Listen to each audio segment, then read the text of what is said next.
കോട്ടയം അയൽത്തുനിന്ന് വരുന്നു. ഞാൻ ജാതി മതം എന്നുള്ള വിഷയത്തെക്കുറിച്ചാണ് പറയുന്നത്. എന്തെങ്കിലും തെറ്റുകുറ്റാൻ നമ്മൾ ക്ഷമിക്കണം. ജാതിഭേദം മതദ്വേഷം ഏതുമില്ലാതെ സർവരും സോദരത്വേന വാഴുന്ന മാതൃക സ്ഥാനമാണിത്. സാധാരണക്കാർക്ക് വേണ്ടി അവതരിച്ച മഹാപുരുഷനാണ് ശ്രീനാരായണ ഗുരു.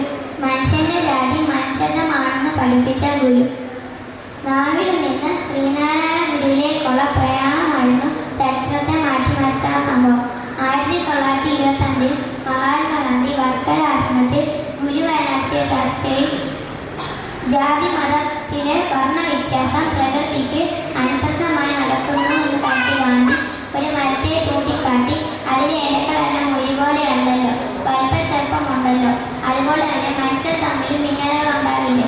അതിന് ഗുരു നൽകിയ മറുപടി ഇങ്ങനെയായിരുന്നു: എല്ലാ ഇലകളുടെയും ചാറിനും സത്തിനും ഒരേ ഗുണമാണെങ്കിലും അതിൻ്റെ വലിപ്പച്ചെറുപ്പത്തെ നിയന്ത്രിക്കുന്നത് സൂര്യപ്രകാശവും മണ്ണിൽ നിന്ന് വെയിൽ വലിച്ചെടുക്കുന്ന ധാതുക്കളുടെ ലഭ്യതയ്ക്ക് അനുസൃതമാണ്.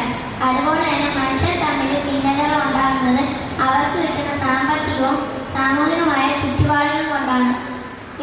പ്രത്യക്ഷത്തിയെല്ലാം വ്യത്യസ്തമാണെങ്കിലും ഗുണപരമായി എല്ലാം ഒന്ന് തന്നെ.